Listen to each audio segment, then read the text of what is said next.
Novels T V YouTube channel پر آپ سب کو خوش آمدید کہتی ہوں۔ چینل کو سبسکرائب کر کے بیل آئیکن کلک کر لیں تاکہ تمام نئی ایپیسوڈ پر وقت ملتی رہیں۔ بارز اس طرح کے رویے کا عادی تھا، اسے برا نہیں لگا تھا۔ جب وہ پہلی بار عالم سے ملا تھا تب وہ اس سے زیادہ روٹ تھا، لیکن اپنی ڈھیٹ فطرت کی بدولت وہ اس کے قریب ہو گیا تھا۔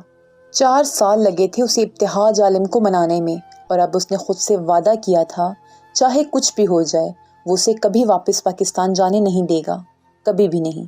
اس وقت طاہر ولا میں ہر طرف ہلچل تھی، ان سبھی کو آج دعوت میں جانا تھا۔ یہ کون سی رسم ہے آنسا؟ آنسا اس کے کپڑے نکال رہی تھی اور وہ اس کے سامنے بے بسی بیٹھی تھی۔ یہ لڑکی اس کی ایک نہیں سنتی تھی۔ بارز کے کزن آئے ہیں باہر والے ملک سے، پتہ نہیں کتنے سالوں بعد، تو ان کے آنے کی خوشی میں ایک چھوٹا سا ڈنر ارینج کیا ہے ان سب نے۔ اور مزے کی بات یہ ہے کہ اس بار میں بھی انوائٹڈ ہوں۔ وہ اترائی تھی۔ اسمارا بیگم کی شدید خواہش تھی کہ اس فیملی ڈنر میں وہ بھی شریک ہو۔ عاقب کو آج ہی کسی کام سے اچانک کراچی جانا پڑا تھا، اس لیے وہ نہیں شریک ہو رہا تھا۔ یار میری کچھ سمجھ نہیں آ رہا، میں کیا کروں، کیا پہنوں؟ بارز مضطرب سا اس کے سامنے کھڑا اپنی پریشانیوں سے بتا رہا تھا، جو بنا اس پر دھیان دیے لیپ ٹاپ پر نگاہیں جمائے مصروف تھا۔ مسٹر ابتہاج عالم، میں آپ سے بات کر رہا ہوں۔ کچھ بھی پہن لو بارز، کیا فرق پڑتا ہے؟ فرق پڑتا ہے یار، فرق پڑتا ہے۔ پہلی بار تمہارے ہونے والی بھابھی یہاں حویلی آ رہی ہے، اب ایسے سڑے ہوئے ہولی میں تو نہیں جا سکتا نا میں۔ وہ وائٹ کلر پہن لو، اچھا ہے وہ۔ پکا نا، میں اچھا لگوں گا نا؟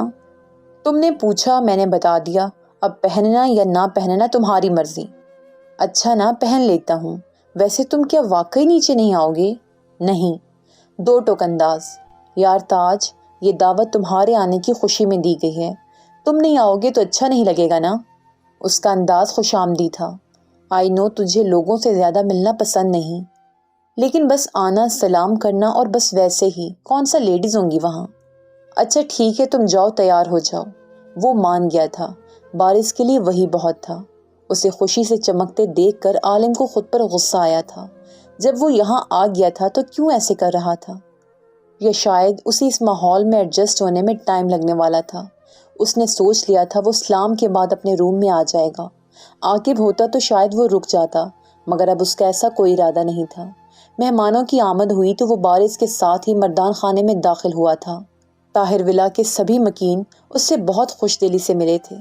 ان سب کے ساتھ اس نے اپنے دادا کو دیکھا تھا، ابرار شاہ۔ ان کی باروب شخصیت سے وہ متاثر ہوا تھا یا نہیں، مگر اس نے احتراماً ان کے آگے جھک کر سلام ضرور کیا تھا۔ انہوں نے شفقت سے اس کے سر پر ہاتھ پھیرا۔ اس کے بعد وہ وہاں مزید نہیں رکا تھا۔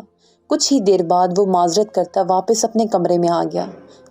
ایک عرصہ اس نے ان سب سے نفرت کرنے میں گزارا تھا، اب ان سب کی اتنی محبتیں اسے شرمندہ کر رہی تھیں۔ بہت دیر تک وہ یوں ہی کمرے میں بیٹھا اپنا کام کرتا رہا۔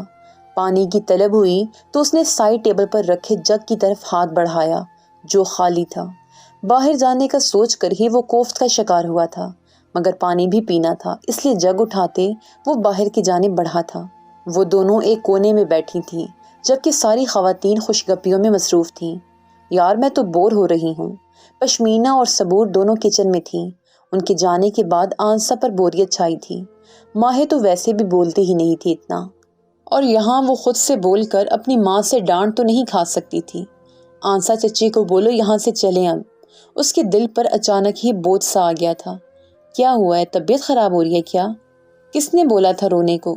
آپ دونوں یہاں اکیلے کیوں بور ہو رہی ہیں؟ آ جائیں ہمارے ساتھ۔ اس سے پہلے ماہی کوئی جواب دیتی، صبور کے بلانے پر سر ہلاتے وہ اس کے ساتھ ڈرائنگ روم سے باہر آ گئے۔ باہر سے یہ حویلی جتنی شاندار تھی، اندر سے اس سے کئی گنا زیادہ خوبصورت۔ آپ سے مل کر مجھے بہت اچھا لگا ماہی، میں نے اکثر بھابھی سے آپ کا ذکر سنا ہے۔ پشمینہ کی بات پر وہ ہولے سے مسکرائی۔ اسے دیکھ کر نہ جانے کیوں اس ستم گر کی یاد آئی تھی۔ آپ لوگ یہاں ریلیکس ہو کر بیٹھیں، سارے بڑے مردان خانے میں ہیں تو یہاں کوئی نہیں آئے گا۔ ماہی کا ریزرو انداز دیکھ کر صبور نے اسے ریلیکس کرنا چاہا۔ بھابھی، بھائی آپ کے آنے پر جتنا خوش تھے نا، اب مردان خانے میں بیٹھ کر اتنا ہی اپنا دل جلا رہے ہوں گے۔ صبور کی بات پر جہاں وہ اور پشمینہ مسکرائی تھی، وہیں آنسا نے شرم سے سر جھکایا۔ ماہی نے پہلی بار اس کا یہ انداز دیکھا تھا۔ واقعی محبت سب کو بدل دیتی ہے۔ کسی کو راس آ جاتی ہے اور کسی کو اس کی طرح کر دیتی ہے۔ ماہی آپ بہت پیاری ہے ماشاءاللہ۔ صبور خود کو اس کی تعریف کرنے سے روک نہیں سکی تھی۔ اب صورت کا کیا فائدہ جب آپ کا نصیب ہی سیاہ ہو۔ اس کے لفظوں میں ڈھونڈنے سے بھی تلخی بھرا تاثر نہیں ملا تھا۔ وہ بہت عام سے انداز میں بولی تھی، کیا میں کچن سے پانی لے لوں؟ ارے میں لا دیتی ہوں۔ پشمینہ فوراً سے اٹھی تھی۔ دلہنیں آرام کریں تو اچھا ہے، میں لے آؤں گی۔ اسے منع کرتی وہ کمرے سے نکل کر کچن کی طرف بڑھ گئی۔ سیڑھیاں اترتے وہ نیچے تو آ گیا تھا، مگر اب سمجھ نہیں آ رہا تھا کہ پانی کے لیے کسے کہے۔ اس وسیع حویلی میں کچن کہاں ہوگا، یہ تو اسے پتا ہی نہیں تھا۔ تاج، تو یہاں؟ میں ابھی تیرے پاس ہی آ رہا تھا۔ بارش کی آواز پر اس نے پلٹ کر اسے دیکھا۔ ہاں، وہ پانی چاہیے تھا۔ اچھا، وہ رہا کچن۔ بارش کے اشارے پر اس نے اس جگہ کو دیکھا۔ پلیز تم۔ ارے یار، میں کام سے آیا تھا، تم جاؤ پانی لو، میں آتا ہوں۔ اس کا ارادہ بھانپتے وہ فوراً سے رفو چکر ہوا تھا۔ گہرا سانس ہوا کے سپرد کرتے اس نے اپنے قدم کچن کی جانب بڑھائے تھے۔ اس کا ارادہ بھی آگے کچن میں جانے کا تھا، تبھی اسے لگا کچن میں کوئی ہے۔ سرمئی آنچل دیکھ کر اس نے اپنے قدم پیچھے لیے۔ اتنا تو اسے پتا تھا کہ گھر میں مہمان خواتین ہیں۔ اندر جانے کا ارادہ ملتوی کرتے اس نے واپس قدم بڑھائے تھے۔ وہیں دوسری طرف وہ پانی پیتی ٹھٹکی تھی۔ دل تیزی سے دھڑکا۔ یہ خوشبو گلاس پر اس کی گرفت مضبوط ہوئی تھی۔ نہیں ماہی، اس نے خود کو کمزور پڑنے سے روکا تھا۔ گلاس وہیں رکھتے وہ تیزی سے اندر کی جانب بڑھی تھی۔ عالم جو جاتے جاتے پلٹا تھا، اچانک کوئی تیزی سے اس کے سامنے سے گزرا تھا۔ وہ مکمل چہرہ نہیں دیکھ سکا، مگر اس کے قدم پتھر ہوئے تھے۔ ماہی، اس کے لبوں نے بے آواز ایک نام پکارا تھا۔ وہ تیزی سے کچن میں آیا، مگر وہاں کوئی نہیں تھا۔ نہیں، یہ میرا وہم نہیں تھا، میں نے اسے دیکھا۔ کیا میں پاگل ہو گیا ہوں؟ وہ بری طرح مضطرب ہوا تھا۔ آپ کو کچھ چاہیے تھا؟ ملازمہ کی آواز پر وہ چونکا تھا۔ نہیں، اسپاٹ لہجے میں کہتے وہ واپس اپنے کمرے میں آ گیا۔ وہ مضطرب تھا۔ عجیب سے احساس نے اسے اپنی لپیٹ میں لیا تھا۔ وہ اسے یاد کرتا تھا، اس کے لیے تڑپتا تھا، لیکن وہ یوں کبھی اس کے سامنے نہیں آئی۔ لیکن آج، ہاں، وہ وہی تھی۔ وہ کیسے اسے نہیں پہچانتا؟ کیا میں نے واقعی ماہی کو دیکھا؟ اس نے خود سے سوال کیا۔ دروازہ نوک ہونے پر اس نے دروازے کی جانب دیکھا، جہاں سائمہ کھڑی تھی۔ وہ بارش زدہ نے آپ کے لیے پانی بھجوایا ہے۔ رکھ دو۔ اجازت ملتے ہی سائمہ نے جلدی سے سائڈ ٹیبل پر پانی کا جگ رکھا۔ سنو، وہ جو جلدی سے باہر کی جانب بڑھی تھی، اسے رکنا پڑا۔ پتہ نہیں کیا سوچتے عالم نے اسے پکارا۔ جی؟ نیچے کون کون ہیں؟ جی، سب ہیں۔ سائمہ نے نہ سمجھی سے اسے دیکھا۔ مطلب مہمانوں میں کون ہے نیچے؟ جی، وہ بارش بھیا کی دلہن اور ان کی امی، تائی، دادی، بس، یا کوئی اور بھی ہے؟ اس کا دل اپنی مرضی کا سننے کا تمنائی تھا، اور سائمہ نے لمحے کو سوچا۔ اس لمحے کے انتظار نے اسے بے چین کیا تھا۔ ہاں، وہ دلہن کی بہن بھی ہیں، بہت پیاری سی۔ کون؟ نام کیا ہے اس کا؟ اس کے اتنے سوالوں پر سائمہ نے اسے حیرانگی سے دیکھا۔ جی، نام تو ہمیں نہیں پتا۔ اوکے، ٹھیک ہے، جاؤ تم۔ اسے جانے کا کہتے وہ خود اٹھ کر کھڑکی تک آ گیا۔ وہ ماہی کیسے ہو سکتی ہے؟ ہاں، میں خود اس کی قبر پر گیا ہوں۔ اس کے دل میں درد سے ٹیس سی اٹھی۔ دل کے مقام پر ہاتھ رکھتے وہ جھکا تھا۔ وہ ماہی جیسی ہو سکتی ہے، مگر ماہی نہیں۔ دماغ اسے سمجھا رہا تھا، ایک بار دیکھنے میں کیا حرج ہے، معجزے اسی دنیا میں ہوتے ہیں۔ دل نے دماغ کو چپ کرایا تھا۔ دل و دماغ کی جنگ میں اس کا دماغ جیتا تھا۔ وہ خود کو جھوٹی آس نہیں دے سکا۔ امید ٹوٹنے کا ڈر ایسا تھا کہ وہ آگے کچھ نہیں سوچ سکا۔ سر جھٹکتے اس نے اپنا سارا دھیان کام پر لگا دیا۔ میری ڈرائیو کہاں گئی؟ بیڈ پر بکھرے سامان کو الٹتے اس نے اپنی ڈرائیو ڈھونڈنی چاہی، مگر وہ وہاں کہیں نہیں تھی۔ اسے اچھے سے یاد تھا اس کے پاس اس کی وہ ڈرائیو تھی۔ اس نے اپنی جیب چیک کی، مگر وہاں بھی نہیں تھا۔ شاید وہ باہر گر گئی ہو۔ خود سے کہتے وہ اٹھا اور باہر کی جانب بڑھا تھا۔ وہ اپنی ڈرائیو ڈھونڈنے نیچے آیا تو وہ اسے وہیں پلر کے پاس پڑی نظر آئی۔ اس جگہ تک آتے وہ ڈرائیو اٹھانے کے لیے جھکا ہی تھا جب کوئی اندر آیا تھا۔ ذرا سا گردن ترچھی کر کے اس نے پلر کی اوٹ سے نظر آتی اس لڑکی کو دیکھا۔ سرمئی رنگ۔ وہ چونکا اور پھر ذرا سا آگے ہوتے عالم نے اس لڑکی کا چہرہ دیکھنا چاہا۔ اس کا چہرہ جھکا ہوا تھا، اور پھر اچانک اس نے اپنا چہرہ اوپر اٹھایا تھا۔ وہی آنکھیں، وہی چہرہ۔ وہ منجمد ہو چکا تھا۔ پتھر کا مجسمہ بنے وہ بس اسے دیکھ رہا تھا، جو بالکل اس کے سامنے تھی۔ 5 سال جس کی موت کا غم سینے سے لگائے رکھا، وہ زندہ سلامت اس کے سامنے کھڑی تھی۔ وہ آگے نہیں بڑھا تھا، بس وہیں ایک جگہ کھڑے اسے دیکھتا رہا۔ وہ اب واپس جا رہی تھی۔ اس نے ایک بار بھی پلٹ کر نہیں دیکھا تھا۔ وہ بدل گئی تھی بہت۔ اس کی آنکھوں میں ویرانی تھی۔ عالم کو لگا وہ سانس نہیں لے سکے گا۔ اس کا آگے بڑھتا ایک ایک قدم اس کے دل پر پڑ رہا تھا۔ بے اختیار اس نے اپنا ہاتھ دل پر رکھا تھا۔ درد اچانک ہی بڑھنے لگا تھا۔ گھٹن کا احساس اس قدر تھا کہ وہ سانس بھی نہیں لے پا رہا تھا۔ تکلیف حد سے بڑھ رہی تھی کہ اسے اپنے پیروں پر کھڑا ہونا مشکل لگ رہا تھا۔ اچانک ہی وہ گھٹنوں کے بل زمین پر بیٹھا تھا۔ اس کے چہرے کی رنگت متغیر ہوتی جا رہی تھی۔ بہت آہستہ سے اس نے آنکھیں بند کی تھیں۔ بہت اچھا لگا آپ سب آئے۔ اسمارا ان سب کا شکریہ ادا کر رہی تھی۔ ماہے اب آتی رہنا، تمہارے چاچو آنے والے ہیں کل۔ آمرا نے محبت سے اسے ساتھ لگایا۔ جی، وہ محض اتنا ہی کہہ سکی۔ ان سب سے ملتے وہ باہر بڑھے تھے۔ یار میرا موبائل اپنے بیگ میں رکھ لو ماہے۔ آنسا نے اسے اپنا موبائل تھمایا، جسے رکھنے کے لیے اس نے اپنا بیگ کھولا۔ آنسا میرا موبائل۔ کیا ہوا؟ آنسا میرا موبائل بیگ میں نہیں ہے، میں شاید اندر ہی بھول کر آ گئی۔ وہ فوراً سے پریشان ہوئی تھی۔ تو جاؤ لے کر آ جاؤ جلدی سے۔ میں؟ ماما، ماہے کا موبائل اندر رہ گیا ہے، وہ بس لے کر آتی ہے۔ ہما بیگم کو کہتے اس نے ماہے کو اشارہ کیا۔ ہاں جاؤ بیٹا، دیکھو وہیں ہوگا۔ اسمارا نے نرمی سے اسے کہا تو وہ جلدی سے اندر گئی تھی۔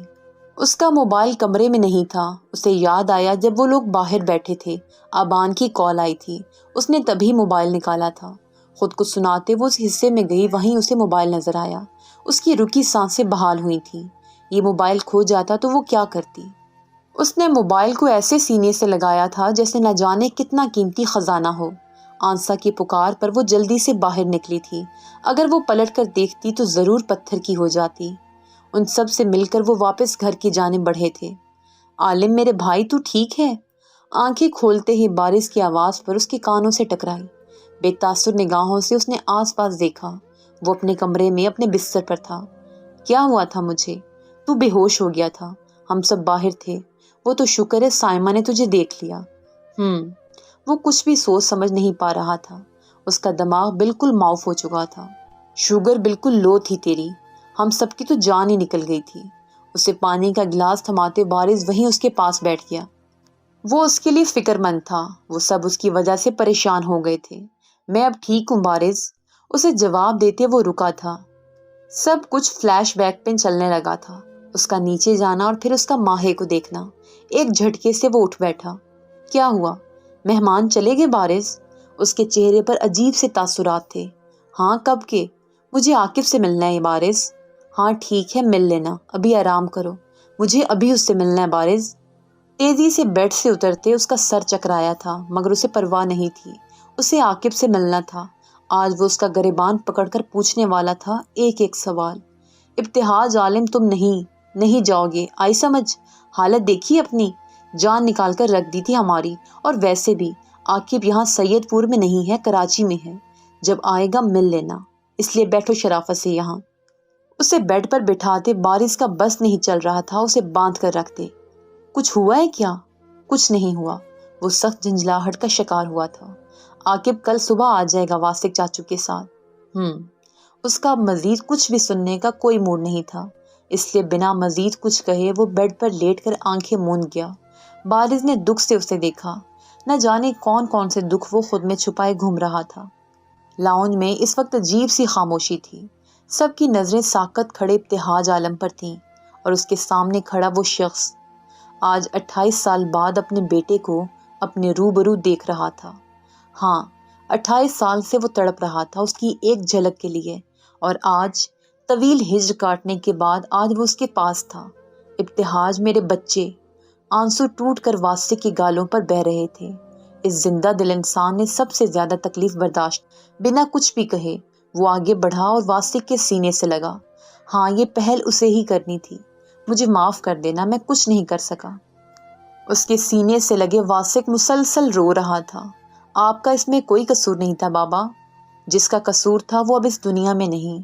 جو ہوا ہم اسے بدل تو نہیں سکتے، لیکن آگے بڑھنے کی کوشش تو کر ہی سکتے ہیں نا۔ اس کی بات پر بارش نے ایک جھٹکے سے سر اٹھا کر ابتہاج عالم کو دیکھا تھا۔ کل تو وہ یہاں آنے پر پچھتا رہا تھا، اور اب؟ بالکل، ہم اب پیچھے مڑ کر نہیں دیکھیں گے۔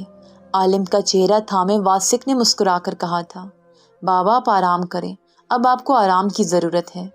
آرام تو تمہیں دیکھ کر ہی آ گیا۔ اسے دیکھ کر دل میں سکون سا اترا تھا۔ پھر بھی آپ کو آرام کرنا چاہیے بابا۔ ابتہاج بالکل ٹھیک کہہ رہا ہے واسق، آرام کرو، پھر شادی کے فنکشنز شروع ہونے والے ہیں۔ آج بارش کے سسرال پہلی ڈھولکی ہے، تم بیٹی کے باپ ہو، شادی کر رہے ہو، تمہارا ٹھیک ہونا ضروری ہے، اس لیے جاؤ جا کر آرام کرو۔ بابا میں بھی جاؤں ڈھولکی پر؟ مدھم سی نسوانی آواز پر عالم نے حیرت سے واسق کے پیچھے چھپی اس چھوٹی سی لڑکی کو دیکھا۔ پلوشے، وہاں کہاں چھپی ہو؟ بھائی سے ملو بیٹا۔ آمرا کی آواز پر وہ بیگ میں اپنا چاکلیٹ کا پیکٹ چھپاتے باہر آئی۔ السلام علیکم بھیا۔ اپنا نازک سا ہاتھ عالم کے آگے کرتے اس نے سلام کیا تھا۔ وہ اس کی چھوٹی بہن تھی، بارز نے بتایا تھا اسے، مگر اس نے آخر دھیان ہی کب دیا تھا۔ وعلیکم السلام، nice to meet you brother. وہ کھل کر مسکرائی تھی اور اس کی مسکراہٹ بالکل عالم کی طرح تھی۔ وہ 17-18 سال سے زیادہ کی نہیں تھی۔ سیم ہیئر، عالم ہولے سے مسکرایا، ان 5 سالوں میں پہلی بار دل سے، شاید اس لیے کہ آج دل کا موسم خوشگوار تھا۔ بابا میں عاقب سے ملنے جا رہا ہوں، آپ ریسٹ کریں۔ اوکے، خیال سے جاؤ۔ بارش تم جاؤ بھائی کے ساتھ، اس کی ضرورت نہیں، میں خود ڈرائیو کر لوں گا، میرے پاس لوکیشن ہے۔ انہیں کہتے وہ جلدی سے باہر آیا تھا۔ ڈرائیور سے چابیاں لیتے وہ فرنٹ سیٹ پر بیٹھ گیا۔ چہرے کے تاثرات ایک دم ہی سرد ہوئے تھے۔ آج تمہیں میرے سارے سوالوں کے جواب دینے ہوں گے عاقب، خود سے کہتے وہ وہاں سے عاقب سے ملنے کے لیے نکلا تھا۔ فائنلی تو ملا مجھے، عالم کے گلے لگتے عاقب خوش دلی سے بولا۔ وہ دونوں اس وقت عاقب کے اسٹوڈیو میں تھے جو اس نے یہاں اپنے کام کے لیے بنوایا تھا۔ عاقب، مجھے تمہاری حویلی دیکھنی ہے، کیا تم مجھے اپنی حویلی دکھاؤ گے؟ بغور عاقب کے چہرے کی جانب دیکھتے اس نے ٹانگ پر ٹانگ چڑھائی تھی۔ ہاں کیوں نہیں، شادی کے بعد میں تجھے لے کر چلوں گا نا، ابھی وہاں مہمان ہیں تو کمفرٹیبل فیل نہیں کرے گا۔ نہ جانے کیوں عاقب کو الجھن سی ہوئی تھی اس کی نظروں سے۔ نہیں، میں انکمفرٹیبل نہیں ہوں گا، چلتے ہیں نا، کل میں ٹھیک سے کسی سے مل نہیں سکا، اسپیشلی تیری موم اور چچی سے۔ یار کیوں نہیں، ماما مل کر بہت خوش ہوں گی، لیکن آج کیا ہے نا، آنسا کی ڈھولکی ہے تو وہ بزی ہوں گی۔